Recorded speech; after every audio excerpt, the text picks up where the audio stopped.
I did this little series on YouTube years ago. I'm not plugging my YouTube channel or anything, but if you subscribe, that'd be pretty cool. Just kidding. Super lame. So, on my part, but I was totally joking. So in any case, the first thing you need to do when you're actually running or anything, you just need to stand up straight. I mean, your body is, that's the first thing you got to do. If your form is all over the place, you're not going to run well, you're not going to walk well, you're not going to move well.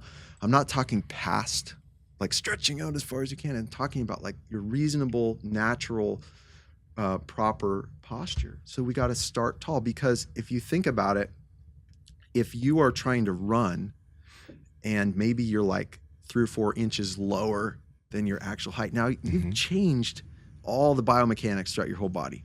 You know, you can make problems with your foot the same way. It's like, so we have to get ourselves into good positions, good technique. And anyways, I'm not quite sure where I'm going with that, but you were mentioning earlier your calves getting on fire, and I've experienced some stuff like that. Yeah. We had a guy in here, Ben the Bounce. He came on our show, and Ben had a lot of great information, and he's just, you sometimes forget sometimes some of the people that we get around, like he's like world class, you know. He does a bobsled, and he's really, really fucking fast and really explosive.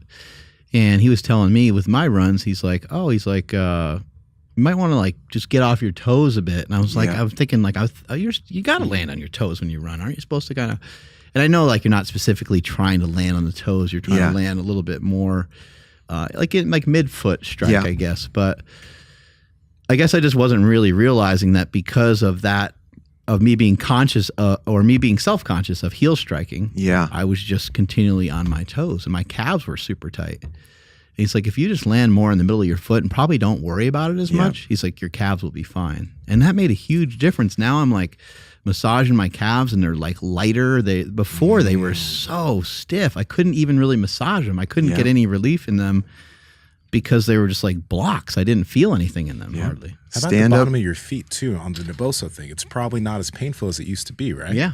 Yeah. All of that's starting to heal up quite a bit. And then if I do find like a little ridge or find something down there with this little tiny black ball that we use, this little marble, it seems to help and give me like almost some immediate relief, especially for the next day for running. Yeah, absolutely. Yeah, just standing up straight and kind of relaxing. So like, I guess this conversation started with maybe some of the problems. I said it's not a panacea. You know, people like, okay, I tried the footwear and it didn't fix it instantly. It's such, I mentioned the word deep, it's a deep problem. It's a deep issue. You know, we don't run in 2 dimensions, we run in 3 dimensions. Our whole body is engaged. And there are so many problems from top to bottom. So like one thing, I have this therapist friend I was mentioning earlier.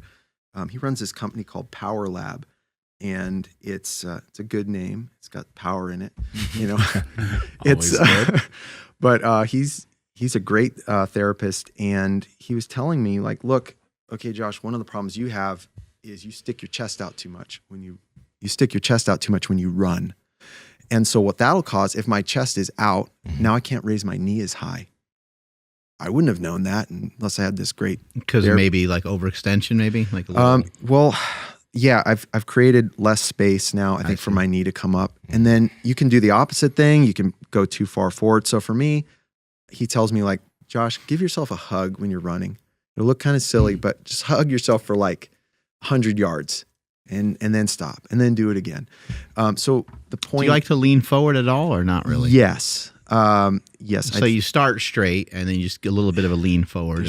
There's always a little bit of a lean. I think some people have said like the faster guys that do, not necessarily sprinting. It gets to be confusing between like jogging and running and sprinting, but they have like a 20% lean or whatever. Yes, I think a 20% lean sounds... Or maybe I'm saying 20 degrees. I don't even know, but it's just a slight lean forward, Yeah, absolutely. And it should be from the ankle, right? And so it's definitely not at the waist. A little Michael Jackson, right?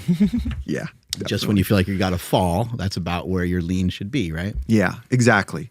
And that's one of the things they say is like, you watch a child when they run, they almost like when they start, they look like they're falling over. Mm-hmm. You know, they're standing up straight and they just kind of start falling and they move, they go with it. Oh yeah, they use their head. Like your son using that big bonker, right? Yeah, he's very top heavy right now, and it's weird because like to put on the brakes obviously is like the like part that freaks me out the most. But like he stops, but his head, like I gotta pay attention to where that goes when he starts to slow down. If he like he's like a floating like bottle or something, you know. Yeah, that's the funny thing with your kids too. You don't realize like so I got 4 daughters and my first had, I know it's tough. It's heaven. Amazing. It's pretty good. Yeah. Actually. Do you have sons, daughters, Mark? I got combo. Got a boy and a girl. Okay. My brother has 4 girls though.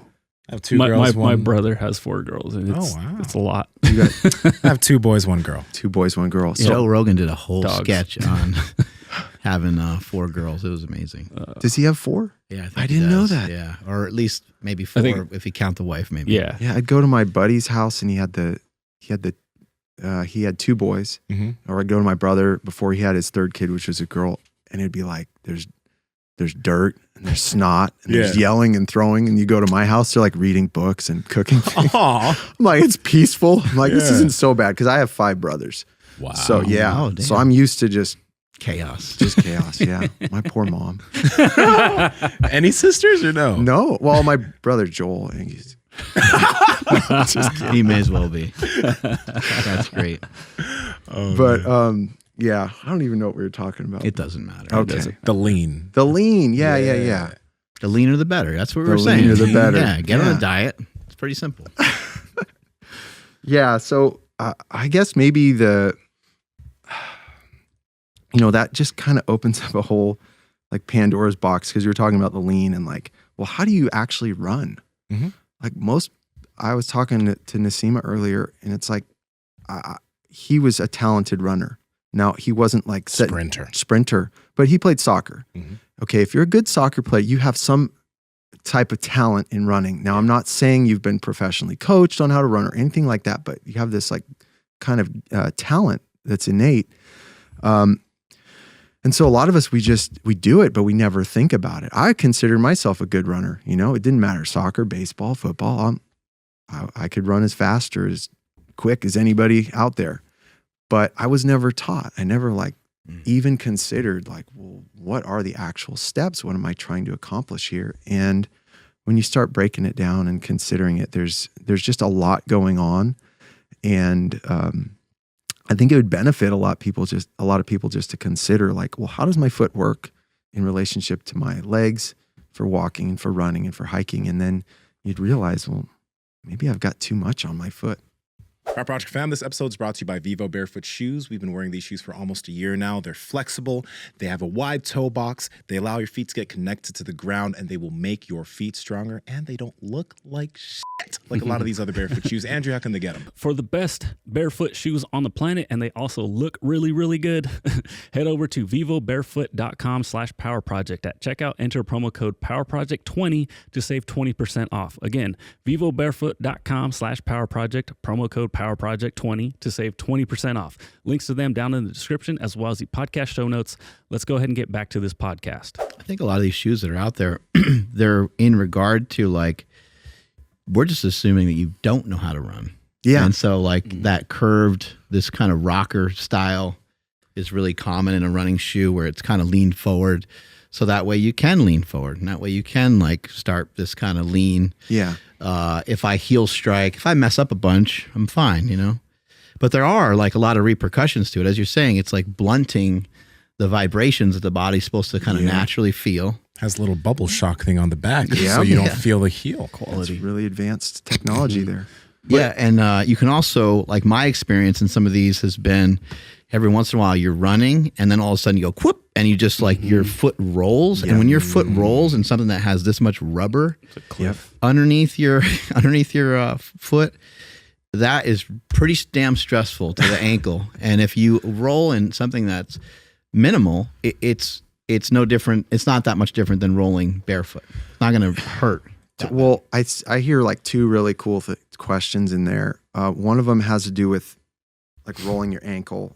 And that I had a friend. It was nighttime. It was like I was like in college or a little after, and we had a buddy. We were all going to go out and play soccer, and it's at night. So we went to a tennis court, and my buddy was wearing something like this, you know, circa 2000. Yeah. And he rolled his ankle real bad because it's just a high heel. You've now created, I did this one time on Instagram. I was just showing, like, if you take this point here, if there's a fulcrum point, like on the side of your, like this part of your ankle, for instance, now you've got X number, whatever the physics are and the leverage to that point from the bottom of your foot. Now, if you add an inch and a half, you created a bigger lever to roll your ankle with. It's crazy. And again, I wouldn't play any sports in high heels, yet that's effectively what people are marketing all over the place.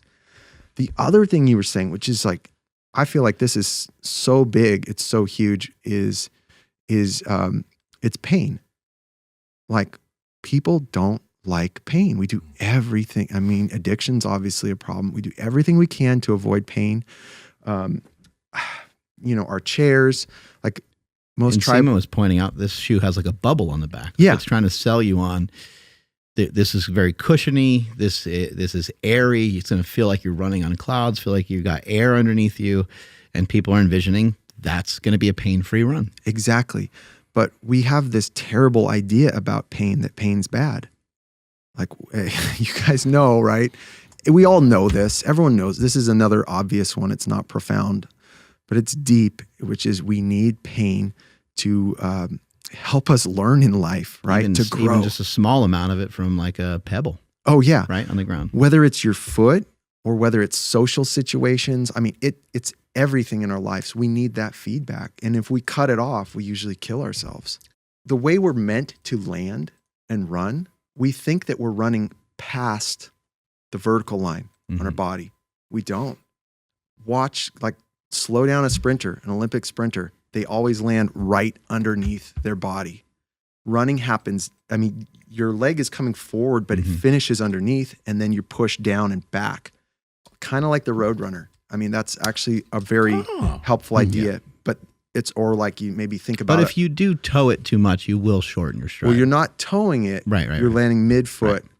And so we're built vertically, we're stacked vertically. And that's what I'm talking about. You got to stand up tall. And when we're in our proper position, and we're running right, we should land underneath the body every time. So his idea was, let's have a longer stride, because he actually didn't know what he was doing. He basically created jogging, the exercise. He created jogging.